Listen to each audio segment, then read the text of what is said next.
Es una catequesis de San Pablo VI, en el año 1972. Son las catequesis que hacía entonces y después continuó San Juan Pablo II, pues Papa Benedicto XVI, Papa Francisco, etcétera, ¿no? Es decir, que son de las audiencias generales de los miércoles, y él ese miércoles va a hablar de esta cuestión que es fundamental y que además lo hace de una manera que a mí me gusta mucho, ¿no? Y que es una catequesis que yo siempre cito, ¿no?, cuando hablamos de estas cuestiones a nivel académico, porque yo creo que el Papa lo hace, lo explica de una manera muy interesante, ¿de acuerdo? Fíjate, fijaos cómo empieza, O sea, se juntan allí los fieles un miércoles, viva el Papa, para ver al Papa, ¿de acuerdo? Y que el Papa les hable, y les dice: ¿cuáles son hoy las necesidades mayores de la Iglesia? Vamos a ir leyendo alguna cosilla, ¿no? No suene como simplista o justamente como supersticiosa e irreal nuestra respuesta. ¿Cuáles son hoy las necesidades mayores de la Iglesia? Alguno nos podría decir, bueno, pues nada, pues la necesidad mayor es la evangelización, ¿de acuerdo? Pues que las personas crean, ¿verdad? Que la gente tenga fe en Dios, etcétera, los niños, los jóvenes, tal, acercar a los alejados. Dice: ¿cuáles son hoy las necesidades? No suene como simplista o justamente como supersticiosa e irreal nuestra respuesta.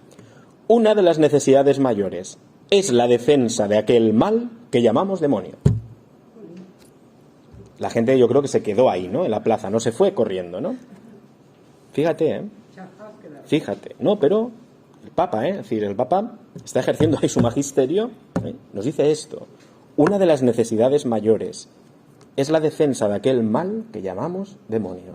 ¿De acuerdo? Las palabras del Papa son para nosotros también actuales, y lo vamos a Primero, el Papa iba a hacer, pues, va a hablar de la belleza de Dios, ¿de acuerdo? Para situar correctamente el tema, porque si no sería tremendo, ¿no? Vamos a hablar de esto. No. Primero, él mismo lo dice: antes de aclarar nuestro pensamiento, invitamos al vuestro a que se abra la luz de la fe sobre la visión de la vida humana.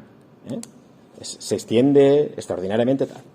El cuadro es muy hermoso, ¿de acuerdo? El cuadro de la creación, la obra de Dios, que Dios mismo admiró en su belleza sustancial. Es decir, nos está diciendo: mirad qué hermoso todo, ¿no? Es decir, mirad, contemplamos la creación, contemplamos el culmen de la creación, que es la persona humana. Luego es muy interesante el cuadro de la historia dramática de la humanidad, de cuya historia emerge la redención, la de Cristo, nuestra salvación. Todo esto lo hemos visto, ¿de acuerdo? Con sus tesoros estupendos de revelación, de profecía, de santidad, de vida elevada a nivel sobrenatural. Es decir, miremos la historia, incluso en sus partes más de drama, ¿verdad? Pero que es hermoso, ¿no? Hemos sido creados, dice la carta a los Efesios, por Cristo, para la vida eterna. Decíamos, el hombre está llamado a la participación de la vida sobrenatural con Dios. Seréis dioses, ¿ok? Sabiendo mirar este cuadro, dice el Papa, necesariamente nos sentimos encantados. Todo tiene un sentido, todo tiene un fin, todo tiene un orden, y todo permite vislumbrar una presencia trascendente, un pensamiento, una vida, un amor. Detrás de la creación, incluso ya los científicos no saben esta cuestión, ¿no? Es decir, en el orden de la creación hay una mente ordenadora, ¿no? Hay un pensamiento y sobre todo un amor, de querer que las cosas sean así. La visión cristiana del cosmos y de la vida es, por tanto, triunfalmente optimista. O sea, esta es la perspectiva donde Papa va a situar este tema. Ha anunciado la cuestión, pero dice, es optimista. Todo es creación de Dios y, por tanto, todo lo que existe es bueno. Es bueno. Lo ha creado Dios. ¿Vale? Esta visión justifica nuestra alegría y nuestra gratitud de vivir con las que al celebrar la gloria de Dios cantamos nuestra fidelidad. Bueno, dice, pero ¿es completa esta visión? Y aquí es interesante. ¿Es exacta? ¿Nada nos importan las deficiencias que existen en el mundo? Vemos que el mundo es maravilloso, pero nuestra visión realista, esto es muy, ¿de acuerdo? Es obvio, tenemos delante de nuestros ojos, hay problemas, hay rupturas, también las vimos, ¿no? Los problemas del pecado, etcétera, ¿no? Los desajustes de las cosas respecto de nuestra existencia, el dolor, la muerte, la maldad, la crueldad, el pecado, en una palabra, el mal, o sea, lo vemos, experimentamos ahí un desajuste que le llamamos el mal, una ausencia de bien. Y no vemos cuánto mal existe en el mundo. Estas palabras son totalmente actuales también. Especialmente cuánto mal moral, es decir, simultáneo, si bien de forma distinta, contra el hombre y contra Dios. ¿De acuerdo? El mal distingue el mal moral del mal físico. El mal físico sería, pues, un accidente, etcétera, un terremoto. Mal moral, el hacernos daño, la malicia humana, ¿no? ¿No es acaso un triste espectáculo, un misterio inexplicable? Y no somos nosotros, justamente nosotros, seguidores del verbo y cantores del bien, los más sensibles, los más turbados por la observación y la experiencia del mal. O sea, nosotros que comprendemos el bien que hay, porque claro, una persona que viera todo el mal dice, bueno, pues aquí hay más mal, ¿no? No, pero es que nosotros vemos el mal en un trasfondo de bien total, ¿no? Entonces nos llama más la atención, ¿eh? Lo encontramos en el reino de la naturaleza, en el que sus innumerables manifestaciones nos parece que delatan un desorden. Lo encontramos en el ámbito humano, debilidad, fragilidad, dolor, la muerte, o algo peor, una doble ley opuesta, una que esa la experimentamos dentro de nosotros, una que desearía el bien y otra en cambio orientada al mal, tormento que San Pablo pone en humillante evidencia. Encontramos el pecado, más abajo, perversión de la libertad humana y causa profunda de la muerte, porque es separación de Dios, fuente de la vida. Lo habíamos visto en nuestro capítulo sobre la creación. Y además, a su vez, ocasión y efecto de una intervención en nosotros. Vale, es decir, bueno, el mal, efectivamente nosotros tenemos nuestro pecado, nuestra desobediencia a Dios, perversión de la libertad humana, dice, pero a su vez, ocasión y efecto de una intervención en nosotros y en el mundo de un agente oscuro y enemigo, el demonio. Y aquí viene un párrafo que es para enmarcarlo, porque va a marcar la doctrina, a partir de ahí, sobre esta cuestión que estaba olvidada, ¿de acuerdo? Y que yo creo que hoy sigue también olvidada. Y cuando no es explicada bien, el problema es que es muy deformada, ¿de acuerdo? Se puede deformar mucho, ¿eh? Ese párrafo que viene a continuación es el fundamental de este tema, ¿eh? El mal no es solamente una deficiencia, ¿vale? Así lo habían definido los filósofos, es una ausencia de bien. Una deficiencia en el bien, pues el bien es la salud, una deficiencia en ese bien es la enfermedad, ¿eh? Un orden, una armonía, la deficiencia, ¿de acuerdo? Sería el mal. Dice, sino, y aquí es interesante, una eficiencia. O sea, hay una acción, ¿eh? No solo es una pasión de algo que ha salido mal y mira, está mal, no. Hay una eficiencia, hay una acción, dice, un ser vivo, espiritual, no, por tanto, no material, ¿de acuerdo? Pervertido y perversor, importante. No, el mal, esta es nuestra mirada del mal, ¿eh? Efectivamente decimos, es una deficiencia en el bien. Ahora bien, no solo. Aquí se divide. No es una deficiencia solo, sino una eficiencia, un ser vivo, espiritual, pervertido y perversor, ¿de acuerdo? Es decir, que él capta la realidad de una forma distorsionada, e incita a otros a que también nosotros la percibamos así. Vive la vida de una manera distorsionada, alejada de Dios, ¿de acuerdo? Opuesta a Dios, eso es ser perverso y perversor. Es decir, ejerce una acción en la cual quiere transmitir el drama de su existencia. Perversor. Dice, terrible realidad, misteriosa y pavorosa. Se sale del cuadro de... Atención, se sale del cuadro de la enseñanza bíblica y eclesiástica quien se niega a reconocer su existencia. En aquel momento se estaban dando unas corrientes de teología y en la espiritualidad en que se hablaba del mal, simplemente, sin rostro, un mal, pues como deficiencia del bien, y ya está, ¿no? Entonces, él va a salir aquí al paso de esto y dice, se sale del cuadro de la enseñanza bíblica, es decir, en la Biblia está esta existencia de este ser vivo, espiritual, etcétera, ¿no? Y eclesiástica, es decir, a lo largo de los siglos de la Iglesia, quien se niega a reconocer su existencia. No, es que eso no existe, hombre. No, tú estás fuera vamos a la Biblia. O sea, en la Biblia aparece la acción de los demonios del demonio. ¿Ok? Aparece en la Escritura. Y aparece a lo largo de la enseñanza de la historia de la Iglesia, ¿de acuerdo? Los primeros padres, los padres orientales del desierto, todos afirman la existencia de un ser eficiente, vivo, espiritual, pervertido y perversor. ¿De acuerdo? O bien se sale del cuadro, o bien hace de ella un principio que existe por sí y que no tiene, como cualquier otra criatura, su origen en Dios. Este es otro problema. ¿De acuerdo? Este es el problema de pensar que, el demonio tiene su origen en Dios. Es una criatura. Esto es muy interesante. ¿De acuerdo? ¿Por qué? Porque había una herejía desde los primeros siglos que se llama el maniqueísmo, que afirmaba que existían dos principios absolutos: Dios, el bien absoluto, y el demonio, mal absoluto, en una lucha continua. ¿De acuerdo? Dios creaba unas realidades y el mal creaba otras realidades. Esto se aparece hoy en forma del yin y el yang, toda esta historia, ¿no? Es decir, dos realidades absolutas opuestas. No. Para nosotros absoluto solo es Dios. ¿De acuerdo? Solo existe el bien y un bien absoluto que es Dios. El demonio es una criatura, ser vivo, espiritual, ¿de acuerdo? Pero que se ha pervertido y que quiere pervertir a la humanidad. Pero es criatura de Dios. Creado por Dios. Sí. Y sigue siendo criatura de Dios.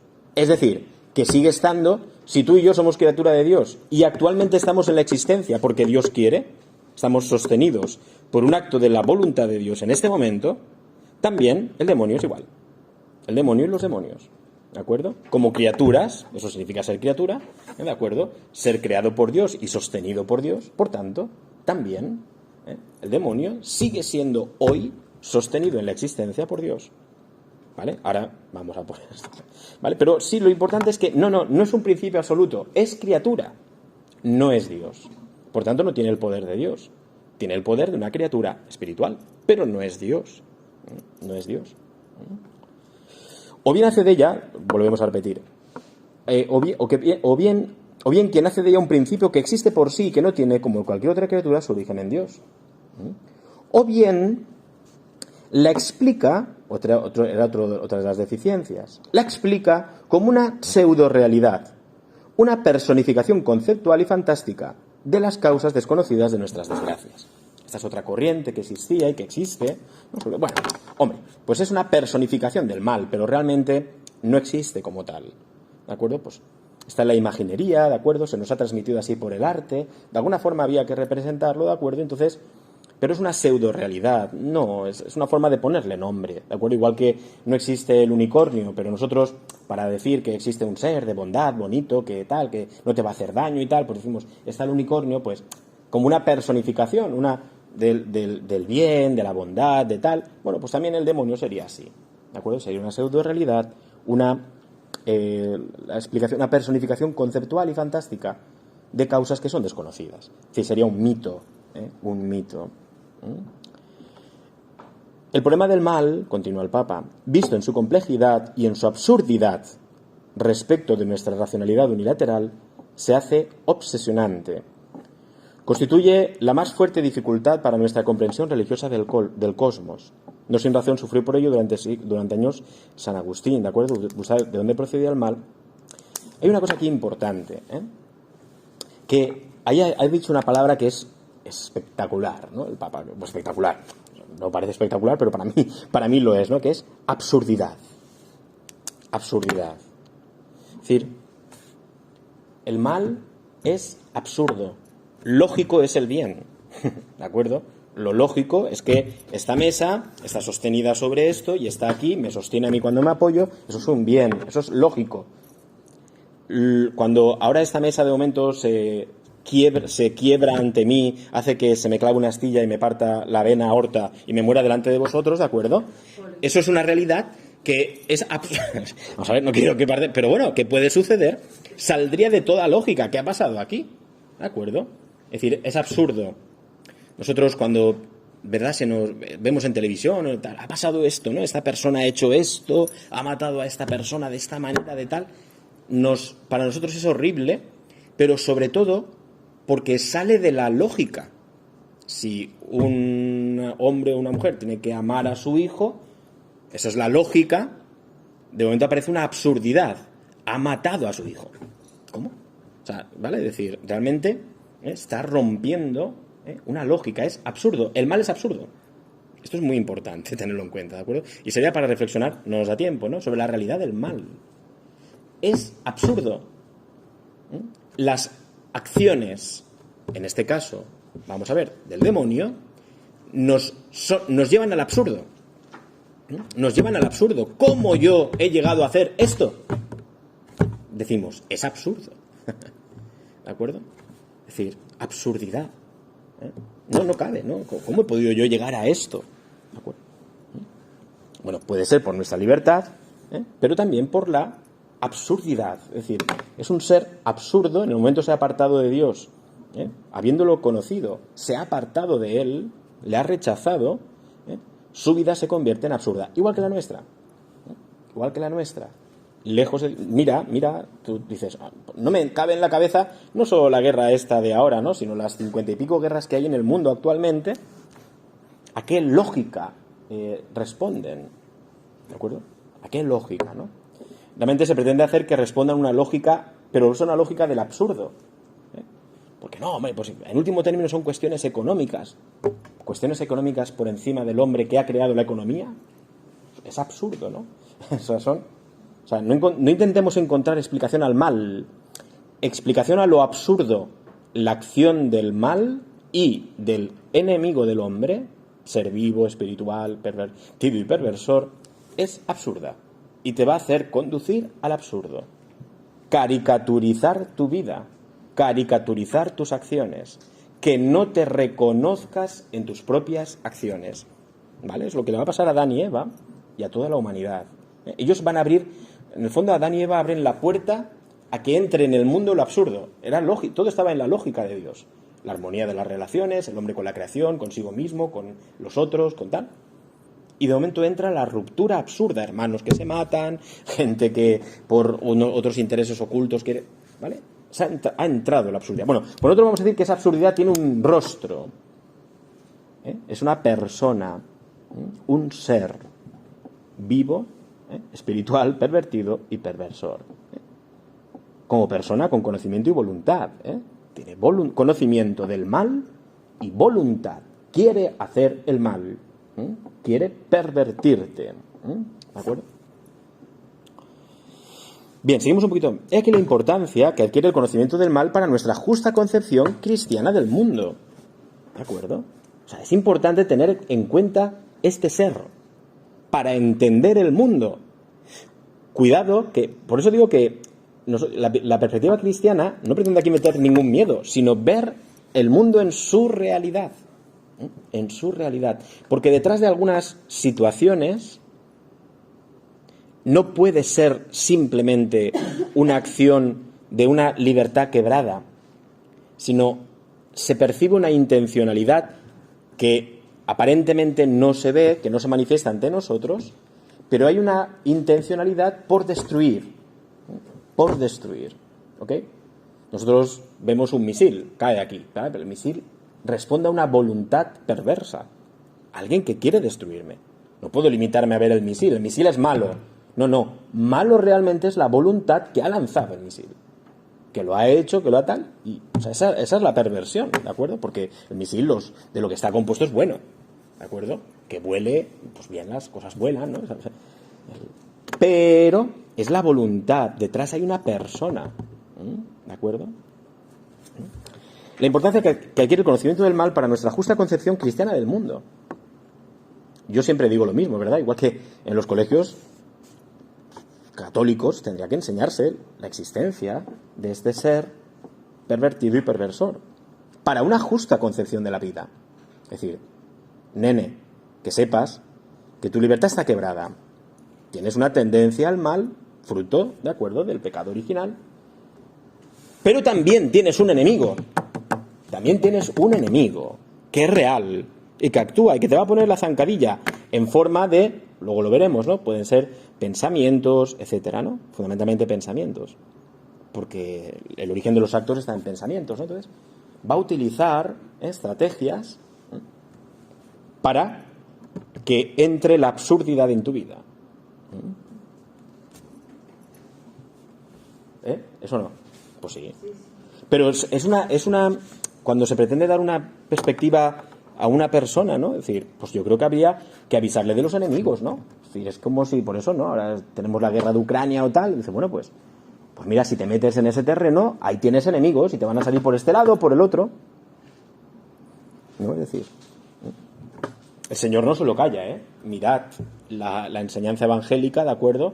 Cuando el Señor tiene una clara intencionalidad de lucha contra el demonio, contra los demonios. Mirad los exorcismos que aparecen en la Escritura. Y es más, va a enviar a sus apóstoles dice, con el poder para expulsar demonios. O sea, que está en la Escritura y que no... ¿De acuerdo? Que no es que nos... Fue tentado. Claro, evidentemente, sí. Vale, en fin. No, Pues digo que responde a la enseñanza bíblica, su existencia. Bueno, primero, dice, en el desarrollo de la historia, lo que quiere decir el Papa es eso, una visión correcta, ¿no? Del mundo, pero también de nosotros mismos, que es a donde voy yo, ¿no? Del hombre, de la perspectiva del hombre, ¿no? Es decir, nosotros podemos decir, bueno, pues lo que siempre os digo, ¿no?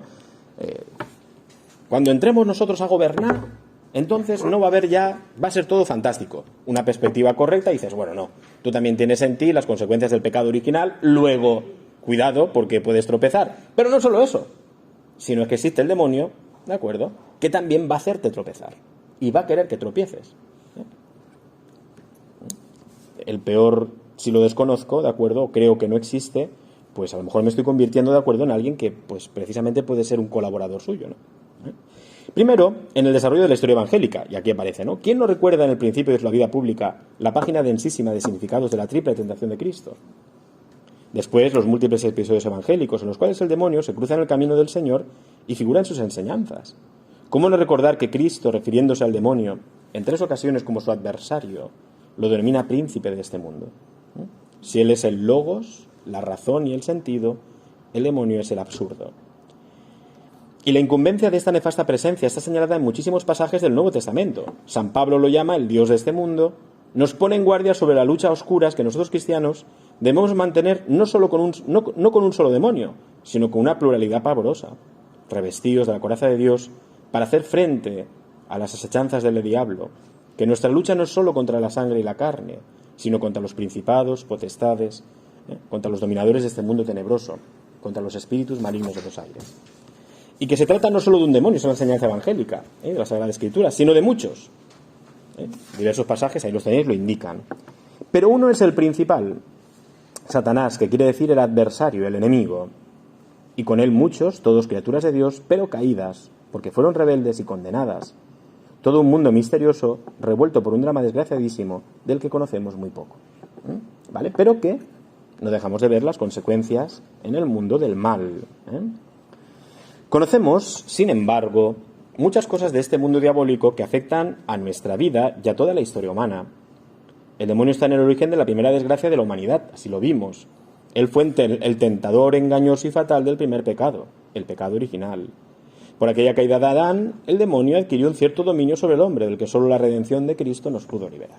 ¿Vale? Es decir, la lucha de Cristo en la cruz, en su pasión, durante toda su vida en su pasión, fue para liberarnos también de la dominio del demonio.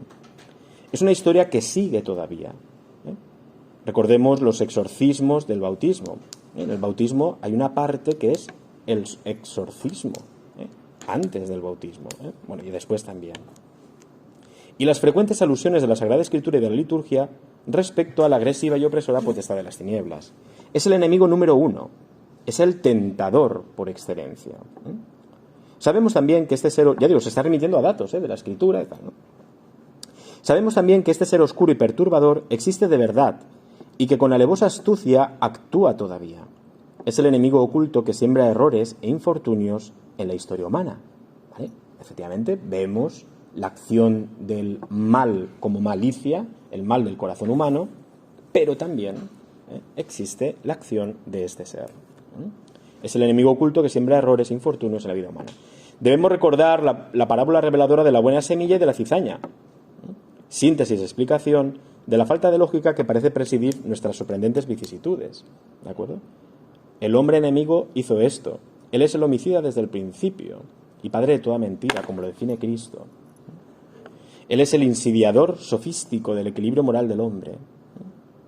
Él es el pérfido y astuto encantador que sabe insinuarse en nosotros por medio de los sentidos, de la fantasía, de la imaginación, de la concupiscencia, de la lógica utópica o de los desordenados contactos sociales en el juego de nuestro actuar, para introducir en él desviaciones, tanto más nocivas cuanto que en apariencia son conformes a nuestras estructuras físicas o psíquicas o a nuestras instintivas y profundas aspiraciones. Por ejemplo, la ley del aborto. ¿De acuerdo? Por ejemplo. se vende, ¿no?, con una insinuación, o sea, una aspiración humana, ¿no? La liberación. Y en ese sentido, fijaos, la liberación de la mujer. La liberación de la mujer se legisla como un asesinato. ¿De acuerdo? Es absurdo.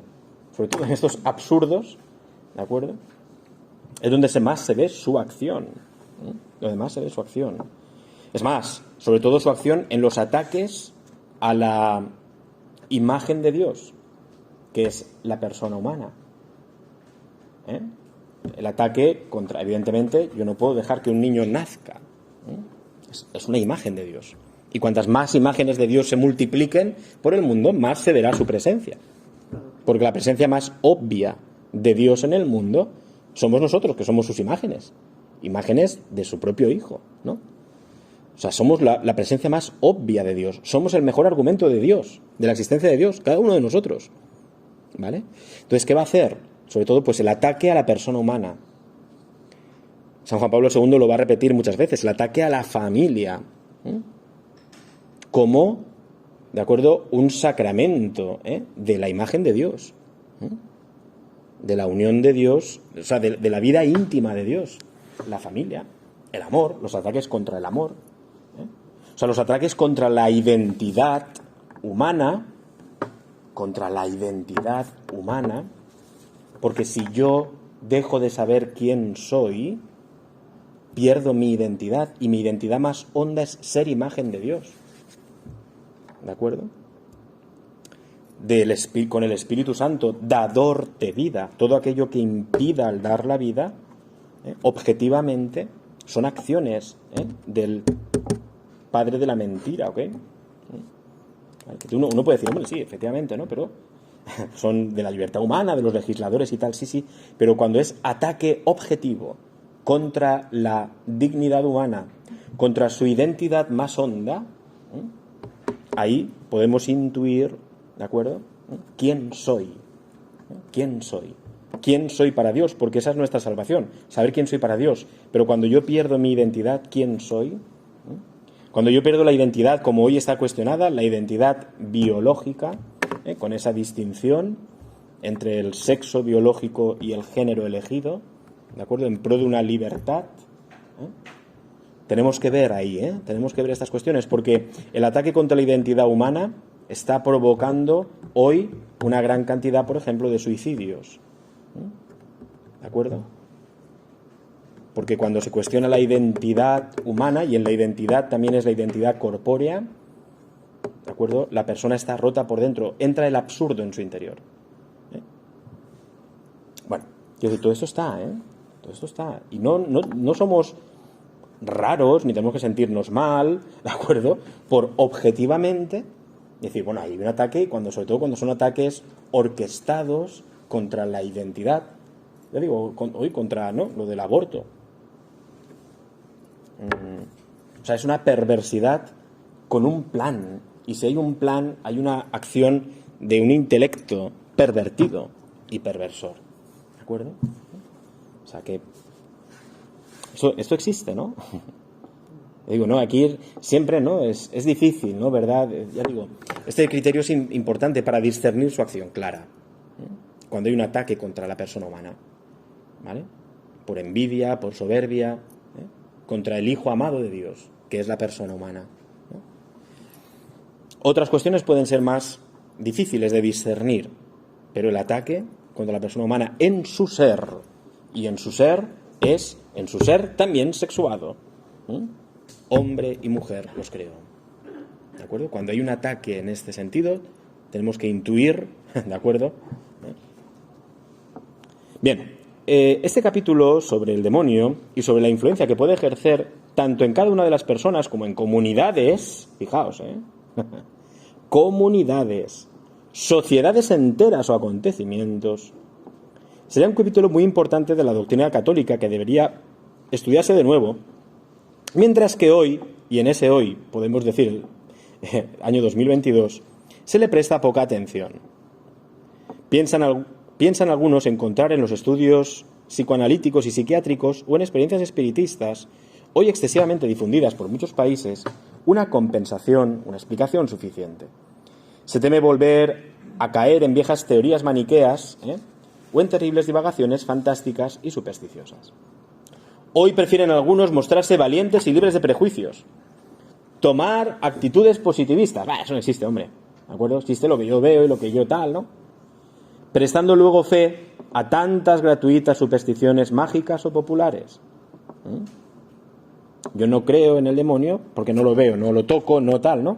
Pero simultáneamente, esa misma persona te puede decir pues que ha ido a que le echen las cartas, o que no pasa por hacer, o no hace esto porque, o que toca madera, ¿no? Como decimos. No, porque, o sea, no creo, pero sí que creo, ¿no? Uno de los grandes problemas que tenemos hoy, dentro también de la Iglesia Católica, es lo que podríamos llamar, lo que se llama, ¿no?, el eclecticismo. El eclecticismo es conformar una doctrina, ¿de acuerdo?, pero no unitaria, es decir, cojo elementos de aquí y de allá y los uno, ¿vale? Tú te puedes encontrar una persona hoy que va a misa todos los días, pero simultáneamente, pues profesa las doctrinas del yoga o del reiki o lo que sea. Digo, profesa las doctrinas, o simultáneamente, ¿de acuerdo?, tiene supersticiones, o simultáneamente, eso es, ya digo, uno se construye una doctrina tomando diversos elementos, pero que no tienen una lógica interna, no se sostienen internamente. Tú no puedes creer en Dios y creer que si toco madera me va a dar suerte. Que no, porque el origen de la vida, de todo, está en Dios. Punto. ¿De acuerdo? Y es mucho más liberador eso. O sea, yo prefiero hablarle a Dios que me oye, que tiene un rostro, se manifiesta en mí, que me fortalece, que me ama, que tal, me lo he demostrado tantas veces, antes que tocar madera. Pues toco madera, pues bien, ¿no? Cuidado, cuidado, que hoy está muy mezclado, el eclecticismo, llamaremos esa doctrina ecléctica, de unión de todo. ¿Qué más da, no? ¿Qué más da? Bueno, entonces este es un problema. Por eso digo, algunos piensan, bueno, tal, hoy prefieren algunos mostrarse valientes, libres de prejuicios, tomar actitudes positivistas, prestando luego fe a tantas gratuitas supersticiones mágicas o populares. O peor aún, abrir la propia alma bautizada, visitada tantas veces por la presencia eucarística y habitada por el Espíritu Santo, a las experiencias libertinas de los sentidos, aquellas otras deleterias de los estupefacientes, como igualmente a las seducciones ideológicas de los errores de moda, fisuras estas a través de las cuales, algunos llamarían hoy puertas, a través de las cuales puede penetrar fácilmente el maligno y alterar la mentalidad humana. No se ha dicho que todo pecado se deba directamente a la acción diabólica. No, por eso digo, ese doble campo, ¿no? Está nuestra libertad herida, pero a la vez también la acción diabólica. Pero es, sin embargo, cierto que quien no vigila, atención, quien no vigila con cierto rigor moral sobre sí mismo, se expone a la influencia del mysterium iniquitatis, del misterio de pecado, a que se refiere San Pablo, y que hace problemática la alternativa de nuestra salvación. ¿De acuerdo? Quien no vigila con cierto rigor moral sobre sí mismo, se expone a esto. ¿Vale? Hay veces que me pregunta persona, bueno, ahora luego lo veremos, ¿no? ¿Yo qué puedo hacer? Tratado de gracia. Vivo en gracia de Dios. Continuamente. Es la protección. Vive en gracia de Dios. Vive en gracia de Dios. Punto. Los sacramentos. Nuestra doctrina se hace incierta por estar como oscurecida por las tinieblas mismas que rodean al demonio, evidentemente. Dios es luz, Dios es la verdad, y es el bien, y el bien se manifiesta y la verdad se difunde, ¿verdad? Como el bien, ese es Dios. No podríamos creer que, por definición, aquel que es el antidios, ¿de acuerdo?, el opuesto a Dios, se vaya a mostrar también tan fácilmente. No, nos cuesta a nosotros también entenderlo. Pero nuestra curiosidad, excitada por la certeza de su existencia múltiple, se hace legítima con dos preguntas. ¿Existen señales, y cuáles, de la presencia de la acción diabólica? ¿Y cuáles son los medios de defensa contra un peligro tan insidioso? La respuesta a la primera pregunta, es decir, las señales de la presencia de la acción diabólica, impone cautela, si bien las señales del maligno parecen hacerse evidentes. podremos suponer su acción siniestra allí donde la mentira, es interesante porque nos da criterios el Papa, allí donde la mentira se afirma hipócrita y poderosa contra la verdad evidente. ¿De acuerdo? Oiga usted sabe que eso es matar a un niño en el vientre de su madre. La mentira se afirma hipócrita y poderosa contra la verdad evidente. Donde el amor es eliminado por el egoísmo frío y cruel. Frío y cruel. Donde el nombre de Cristo es impugnado con odio consciente y rebelde. Fijaos, ¿no? Que es, donde la mentira se afirma, es decir, hay una acción de buena voluntad. Donde el amor es eliminado por egoísmo, es una acción personal. El nombre de Cristo es impugnado con odio consciente. ¿De acuerdo? Donde el espíritu del Evangelio es mistificado y desmentido. Bueno, nos reímos del Evangelio, nos reímos de la salvación, nos reímos del pecado. Nos reímos del pecado. Donde la desesperación se afirma como la última palabra, etc. La acción. Esto no estamos hablando de que una persona esté poseída ni nada de esto. Eso es otra historia, ¿no? Pero la acción, las señales evidentes del maligno. ¿De acuerdo? Pero es una diagnosis demasiado amplia y difícil que ahora no pretendemos profundizar y autenticar. No carente, sin embargo, para todos de dramático interés, a lo que también la literatura moderna le ha dedicado muchas páginas. Bueno. El problema del mal sigue siendo uno de los mayores y permanentes problemas para el espíritu humano, incluso tras la victoriosa respuesta que da el mismo Jesucristo. Sabemos, escribe el evangelista San Juan, que no somos nacidos de Dios y que todo el mundo está puesto bajo el maligno. Influye, ataca, pero no ha vencido, ni puede vencer, ha vencido por Cristo. A la otra pregunta sobre qué defensa, importante, qué remedio oponer a la acción del demonio, porque claro, hemos visto toda la vida de la gracia, que es fantástica, todos los dones del Espíritu, todas esas cosas fantásticas, que está muy bien, la llamada a la santidad, a la participación, pero claro, tenemos un enemigo que no quiere, ¿no? ¿Cómo yo puedo defenderme?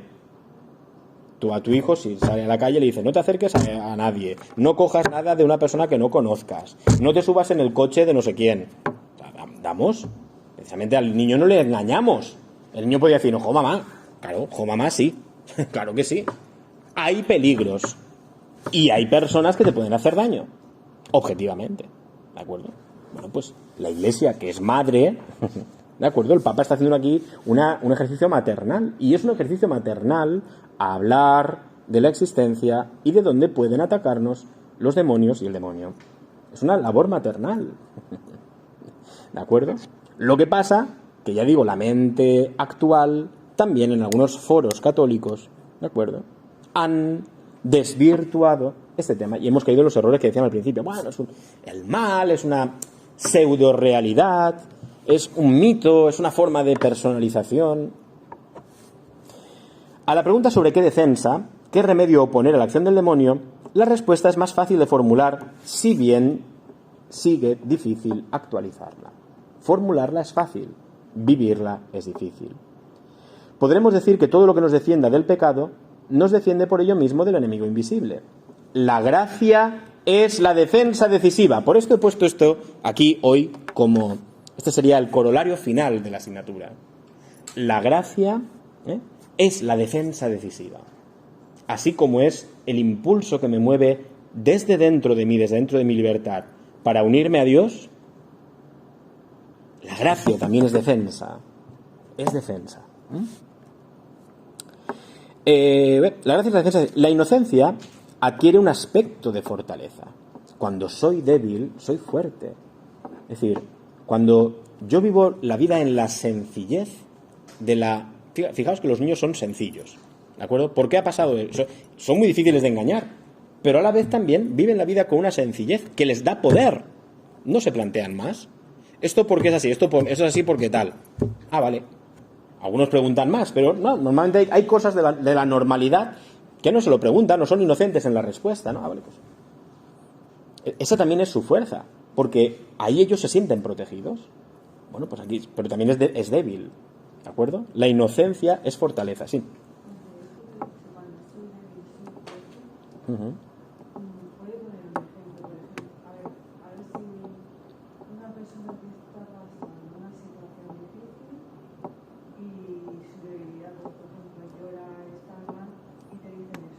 Ujú. Cuando eres débil, Ujú. Ujú. Por ejemplo, no luchar contra esa debilidad.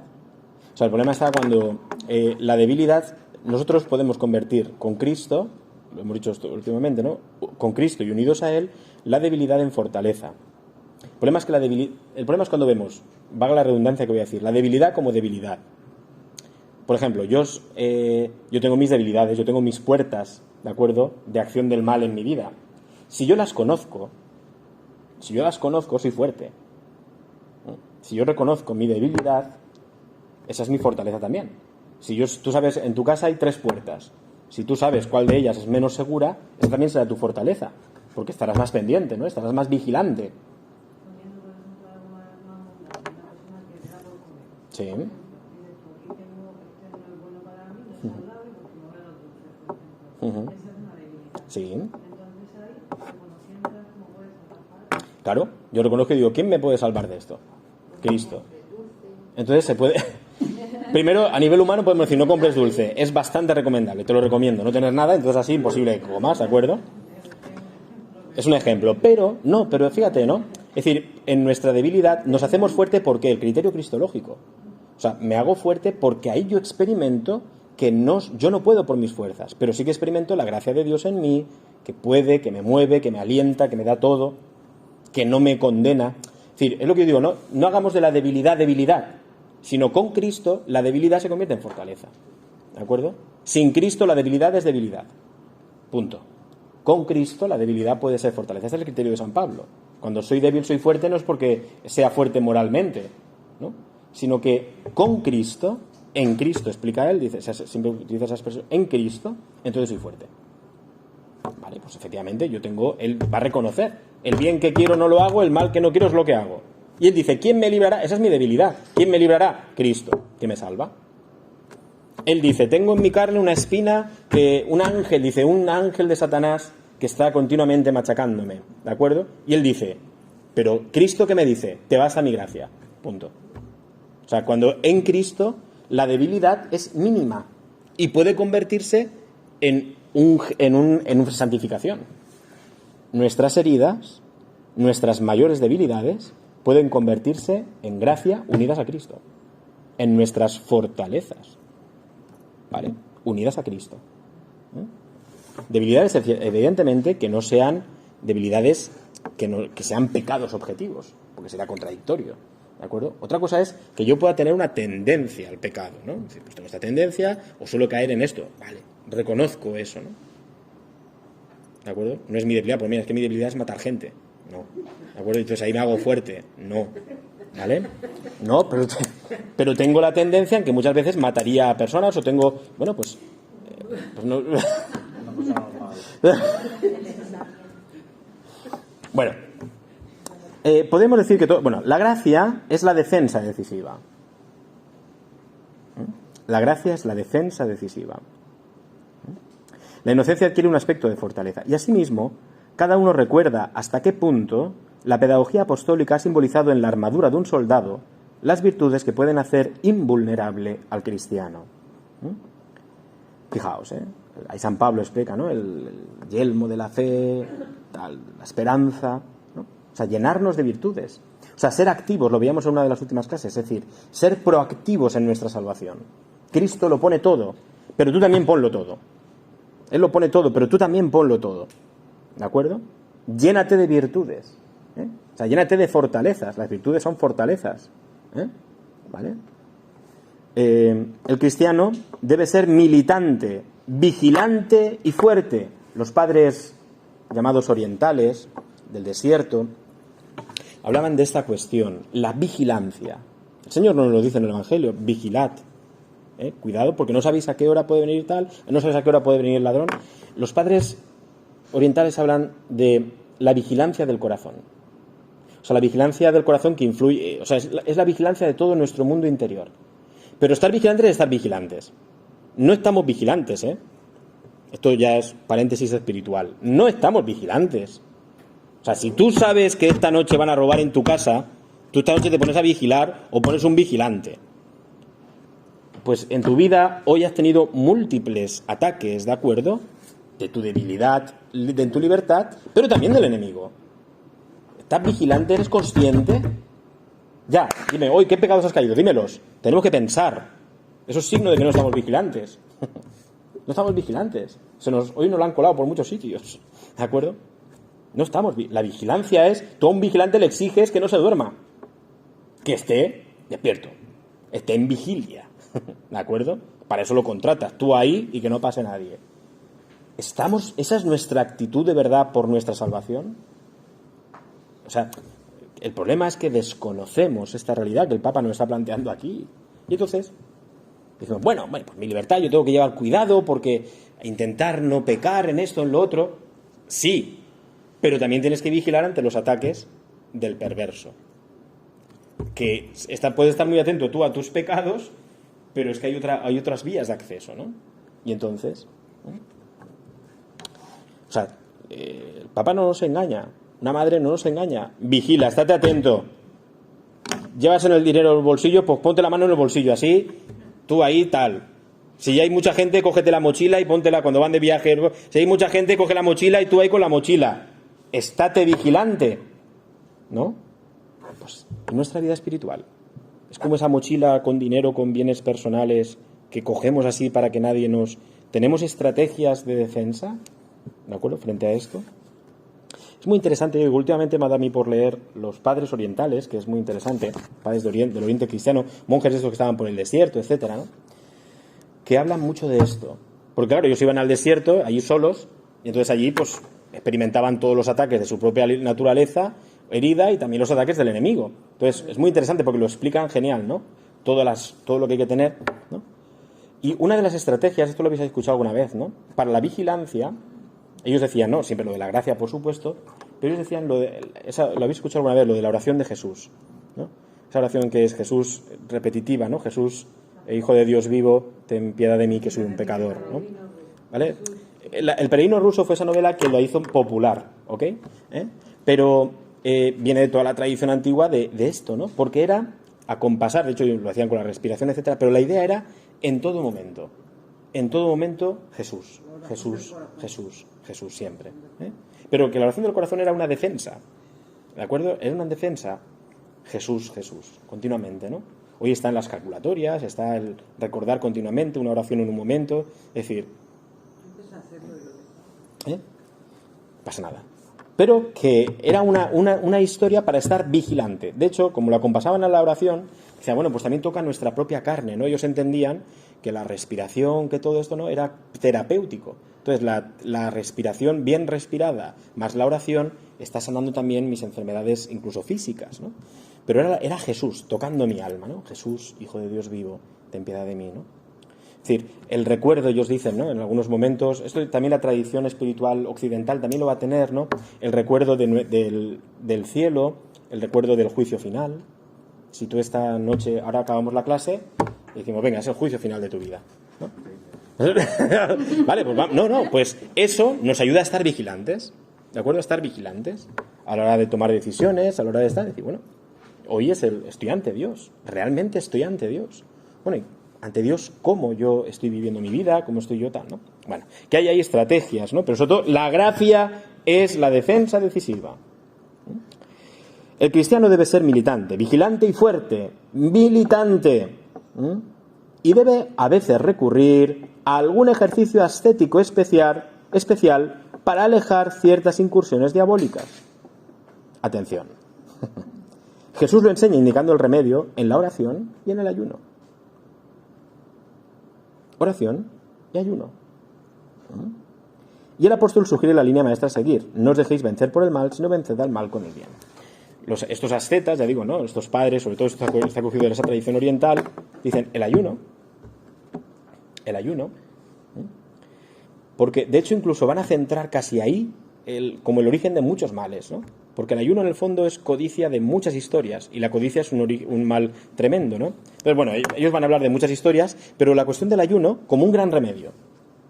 Ayuna. Ellos van a... Digo, estoy hablando ahora de los padres estos del desierto, ¿no? Que digo, ¿no? Ellos veían hasta físicamente, ¿no? bueno, experimentaban cuál podían ser las pasiones más tremendas, ¿no? Que más nos pueden sacar de nosotros mismos. Y ellos veían que una de ellas era el hambre. ¿De acuerdo? Es decir, el hambre. ¿No? De hecho, la primera tentación a Cristo es esta. Sintió hambre, ¿no? Y entonces, pues convierte las piedras en panes, toda esta historia, ¿no? Es decir, por eso como, no decir, el hambre, ¿no? Como una de las pasiones que pueden llevar incluso a matar por hambre. Tú si te vas a los textos, ¿no? Que son tremendos, de testimonios de los campos de concentración, o los de los nazis o los de la Unión Soviética, ¿de acuerdo? Por hambre se mataba. Por hambre traicionaba a mi compañero que le había prometido, pero es que tenía hambre. Las más atroces, o sea, los castigos más atroces eran el hambre, ¿de acuerdo? Es decir, matar a la persona de hambre porque ahí era donde la persona podía hablar, etc. Como una sede de nuestro interior, pero una sede muy animal, ¿de acuerdo? Porque el corazón, bueno, podemos decir más el afecto, el sentimiento, el sentido de la vida, pero el hambre era animal, ¿no? Como lo más animal que hay en nosotros, ¿no? Entonces, como desde ahí, ¿de acuerdo? Situaban ahí como la principal, o el principal puerta de ataque del demonio, ¿no? Porque por hambre yo empezaba a dejar de pensar en Dios, yo por hambre empezaba a decir, bueno, pues si le quito esto a este tampoco será tan malo. Empezaba a cuestionar las verdades morales. Se puede cuestionar, ¿no? Digo, en el planteamiento de estos padres está esto, ¿no? Como que puede ser la puerta para muchas realidades. Igual que el estar saciado. Ellos lo van a... O sea, imagínate el hambre como la puerta a... Las normas pueden cambiar, ¿de acuerdo? Puedo hacer daño, puedo utilizar cualquier medio para el fin de saciar mi hambre, etcétera. Porque si no me muero. O sea, es muy vital, ¿no? Pero también está la otra parte, la saciedad, ¿de acuerdo? Ellos van a decir, claro, el principal de los problemas va a ser la gula, ¿no? ¿Por qué? Porque sabemos que cuando tú te has pegado una comida de estas brutales, ¿de acuerdo? A continuación, Marichu, ¿de acuerdo? Tú tienes ganas de trabajar o de dormir, ¿vale? ¿Verdad? Porque los padres dicen, ya digo, humanamente, fisiológicamente, dicen, nuestros sentidos se embotan. Y si nuestros sentidos están embotados, ya no estamos vigilantes, ¿no? Entonces, hay un sector de padres, ¿no? que van a hacer, de esos del desierto, ¿no? Que además tenían experiencia de eso, del hambre y de tal, ¿no? Y de los ayunos fuertes, etcétera.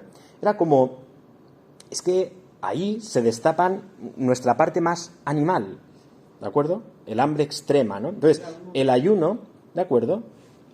Lo que pretendía, ¿de acuerdo? Era el autocontrol de nuestra propia parte más animal, ¿de acuerdo? Y desde esa manera elevar nuestra parte más animal al nivel propiamente espiritual.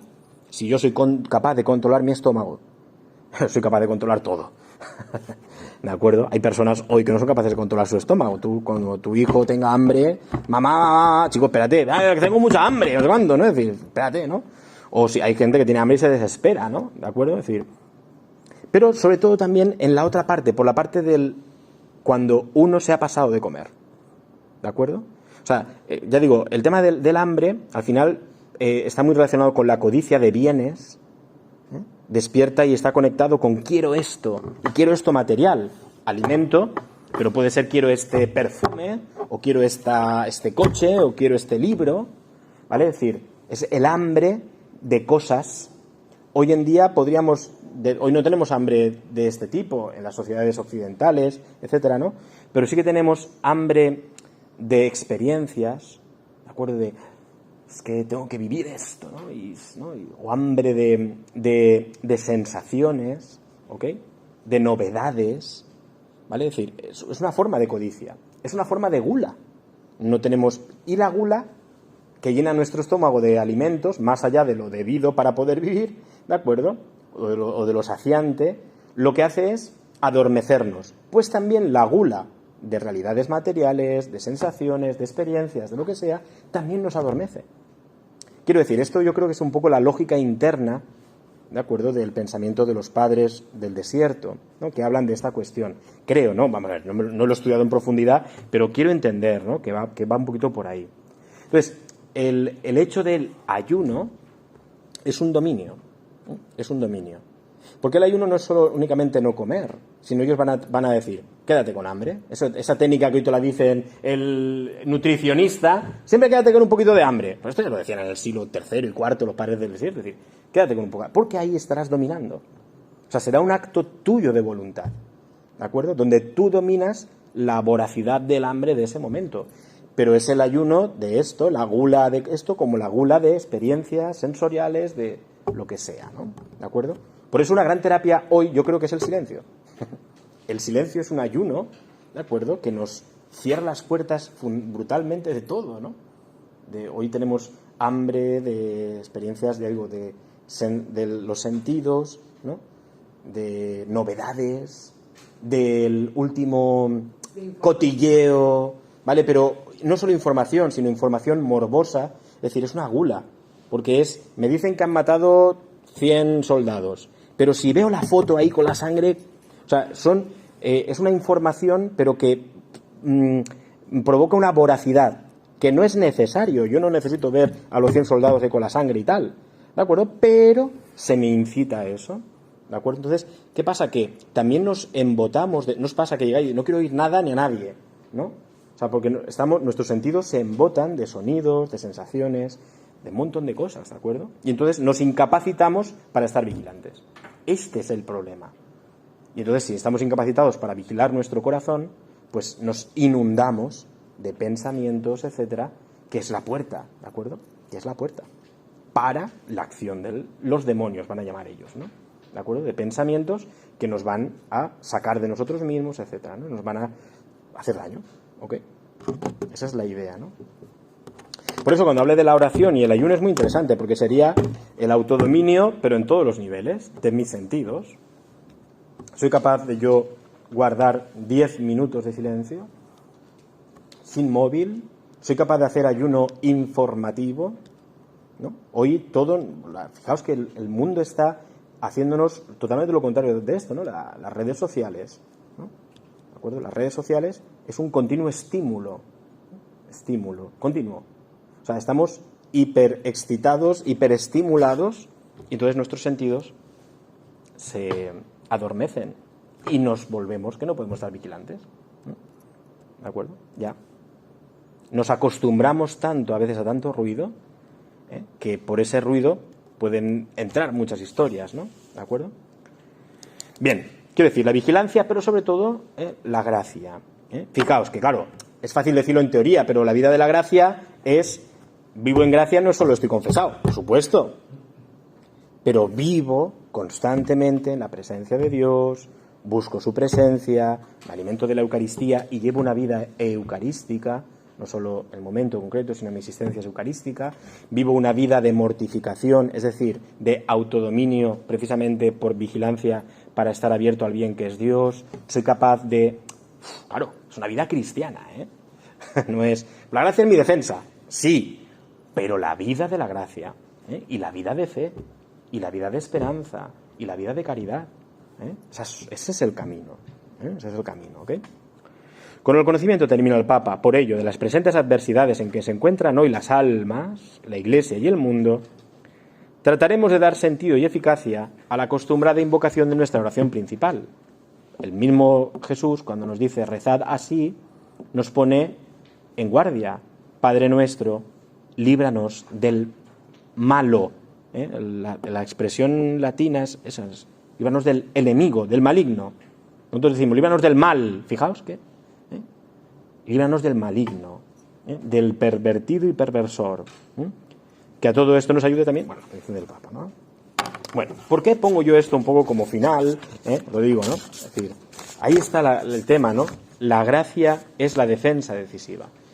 Precisamente porque, ya digo, es un tema más que ha de aparecer, ¿de acuerdo? Que está presente en nuestro tratado sobre la creación, sobre la gracia, sobre las rupturas humanas, etcétera. Pero también yo creo que en el desarrollo de nuestra vida cristiana tenemos que ser muy conscientes de esta presencia absurda, ¿de acuerdo?, que pretende introducir la absurdidad en nuestro interior, en nuestro corazón, de 1000 formas. Y nosotros contamos con la gracia de Dios. El demonio no nos va a hacer nada que Dios no le permita. Esto llamaba antes la atención, es criatura. Y si actúa en nosotros es por la voluntad permisiva de Dios. Dios le deja. ¿Se puede meter en nuestro pensamiento? Sí. Por la imaginación, por medio de nuestra imaginación. Es que el pensamiento está alimentado por nuestra imaginación, ¿de acuerdo? Es decir, nuestra imaginación, nosotros generamos, recordamos imágenes, nuestra imaginación, nuestra memoria. ¿Puedes saber los pensamientos también? Sí. Sí. Todo nuestro mundo espiritual. ¿De acuerdo? Es decir, él puede darse cuenta de cuál... Bueno, a ver, corregime, ¿no? Porque puede ser que yo tenga un concepto malo o mal formado. Él puede darse cuenta de cuáles son nuestros baches, digo yo, ¿no? Es decir, los resbaladeros que tiene mi persona y por los cuales caigo. Por ejemplo, hemos puesto el caso de la comida. Si me ve comiendo y me ve que no tengo medida en el comer, él sabe que esa es mi debilidad. Si, bueno, y así, ¿no? Cualquiera de las cosas. Entonces, por ahí él puede entrar. En lo que no sea de Cristo. Claro. En lo que no sea de Cristo. Claro. O sea, donde está Cristo no va a estar Él. No, pero me refiero a que Él, donde me va a tentar a mí, es en donde más débil soy. Evidentemente. Es decir, Él me va a tentar justamente en donde sabe que yo caigo. Entonces, pero cuidado, sí, pero cuidado, ¿vale? Es decir, utiliza tretas muy curiosas. Es muy civilino y muy inteligente, ¿de acuerdo? Aunque criatura, ¿vale? ¿Por qué? Cuidado. A veces puede ser por lo más débil, pero no siempre, para engañarte. A veces va a dejar esa debilidad que es la tuya. Imagínate, tu debilidad es la comida, ¿de acuerdo? Pues la gula es lo más tremendo que hay en tu vida, ¿de acuerdo? A veces puede alejarse de ahí para hacerte creer y convertirte en soberbia. Ya no caigo en esto, ya soy fuerte. Qué bien, Dios está de mi parte, veo la acción de la gracia de Dios actuando en mí. Cuidado, porque a lo mejor se ha alejado un poco, pero está. Y cuando tú bajas la vigilancia, vuelve a atacarte por el mismo sitio y peor. Lo dice el Señor en el Evangelio, ¿eh? Dice, cuidado, no lo hayas expulsado y después vuelve a entrar con más fuerza todavía, ¿vale? Y trayéndose amigos. Claro, es decir, cuidado, nunca nos tenemos que sentir seguros, tenemos que sentirnos cerca de Cristo. Esto es lo importante. Es decir, Cristo no va... Por eso el criterio, fijaos que el Papa siempre ha puesto primero la belleza, la maravilla, la creación y la redención. Estate en Cristo. Cristo no te va a dejar, ¿de acuerdo? No te va a dejar. Allí donde está Cristo no va a entrar. Si tú vives la humildad, el demonio no ve, eso no lo ve. El demonio no ve la humildad. Por eso no puede atacar a la Virgen. Porque la Virgen es, por definición, la humilde. El demonio no sabe lo que es la humildad. Él es el soberbio, por definición, ¿no? Entonces, como no sabe lo que es la humildad, por ahí no puede entrar, no sabe, no ve eso. Para él es invisible. Entonces, si tú en tus puertas de tu vida, sean las que sean, tú pones a Cristo, son invisibles, te conviertes en, podríamos decirlo así, ¿no?, en invisible para el enemigo. Porque esa puerta está cerrada por Cristo. No vas a ver que ahí hay una puerta. Por eso tú, en tu gula, por Dios, hermana, el ejemplo, ¿no? Es decir, pon ante todo humildad. ¿Vale? Es decir, cada uno de los pecados o de las debilidades o de las pasiones o lo que sea, van a tener siempre su contrapartida. Esto lo había escuchado, ¿no? Frente al vicio de tal, tú pon ahí eso y el demonio no va a verlo. Pero nunca te sientas seguro, ¿no? Porque nuestra seguridad es Cristo. ¿Vale? Y a veces va a dejar que por ahí se nos tiente para que nos sentimos muy seguros. Es que a lo mejor, ¿por qué, Señor, me dejas que exista aquí la tentación y continuamente caiga? Es que a lo mejor si no te dejaras serías un soberbio de mucho cuidado y eso más te alejaría todavía de mí. Por lo menos esto te hace volver a mí. Coges unos kilitos que no te vas a mentir. Pero a lo mejor de otra manera tú te creerías que tú eres Dios. Entonces, a veces el demonio, o sea, el Señor va a dejar esto, ¿no? Pero yo os advierto, cuidado cuando os sintáis fuertes. No, nos sentimos en los brazos de Cristo. Esa es nuestra fortaleza y no es debilidad. Cuidado si nos empezamos a sentir fuertes. Chicos, yo hace tanto tiempo que no caigo en esto. ¡Pum! Basta que lo digas para caer. Esto es experiencia común, ¿de acuerdo? No, mi fuerza es Cristo. Tú, Señor, ahora me estás dando la fuerza para que en este ámbito de mi vida, pues mira, no tenga incluso ni especial dificultad. No me confío, permanezco vigilante, ¿de acuerdo? Para fortalecer más todavía ese aspecto, ¿no? ¿Vale? Pero, Señor, tú eres mi fortaleza, yo soy vigilante, vivo la fe, vivo en gracia, vivo tal. Pero, ¿de acuerdo? Cuidado. Siempre, a veces, los padres espirituales, ¿no?, hablaban de como el defecto dominante. Si siempre vamos a tener un defecto o una pasión dominante, no siempre, no todas las personas, pero muchas veces sí. ¿Para qué? Precisamente para que seamos humildes. pues a veces yo no voy a poder controlar siempre, y Dios quiere, pero a lo mejor mi carácter o mi impaciencia, y eso lo vas a arrastrar a lo mejor hasta los 95 años, el día antes de morirte, ¿de acuerdo? Pero bueno, para lo mejor eso te sirvió de causa de salvación, porque si no, no hubieras ido a lo mejor a confesarte, no hubieras dicho, Señor, soy un pecador, ten piedad de mí, ¿no? Y bueno, pues eso el Señor lo utilizó precisamente para salvarte, ¿no? Es decir, el dejarte ahí, ¿no? Nunca la tentación mayor que tus fuerzas, ¿no? Es decir, Dios, si lo permite, también te da la fuerza para superarla, ¿no? Y tiene un porqué, ¿de acuerdo? Siempre, esto es importante, ¿eh? Es criatura. Dios nunca va a dejar su influencia en ti, ¿de acuerdo? Sin estar controlado por Él, ¿eh? Siempre, siempre. Ya luego es otro capítulo, pero no nos corresponde a nosotros tanto aquí, ¿no? Porque además no soy especialista en esto, ¿no? Pero el tema de las posesiones, etcétera, otro tipo de influencias demoníacas, etcétera, ¿no? Pero que aún así no anulan los principios. Sigue siendo criatura y está bajo el poder de Dios y bajo la permisividad de Dios. Va a haber santos que han estado poseídos, ¿de acuerdo? Son santos. ¿Vale? Quiero decir que no es óbice para la santidad de una persona, que no, porque sigue siendo criatura, ¿vale? Sigue siendo criatura, ¿no? Entonces, bueno, pero yo creo que eso, no nos quedamos con esto, ¿no? Sino con un poco el mensaje del Señor.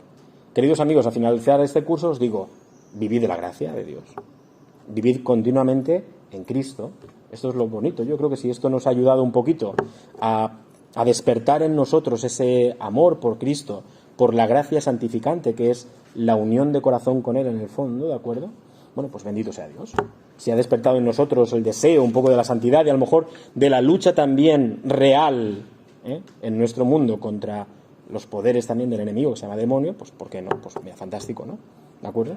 Y ojalá pues esto nos transforme y nos haga llegar al cielo, que es lo importante, como empezamos el curso, la participación en la vida divina. Somos llamados a participar en la vida divina, ¿ok? Hay impedimentos, pero Cristo ha vencido. Por tanto, de inteligentes es unirnos a Cristo, ¿vale? Gloria al Padre, y al Hijo, y al Espíritu Santo, como era en el principio, ahora y siempre, por los siglos de los siglos. Amén. Claro. Yo soporto las tentaciones, a la hora de poner los exámenes, tengo muchas, de ser tremendamente malvado. Pero no. Siempre... Eso está en internet, también si lo queréis, en la página de la Santa Sede. Pero yo digo, esta catequesis es muy importante, ese párrafo que os he dicho antes, porque el Papa ahí dice, es un ser, ¿de acuerdo? Pervertido, perversor, ¿no? ¿El qué? Peor, es peor. Es como mi cuñado, como mi mamá. Claro que es Juan Carlos.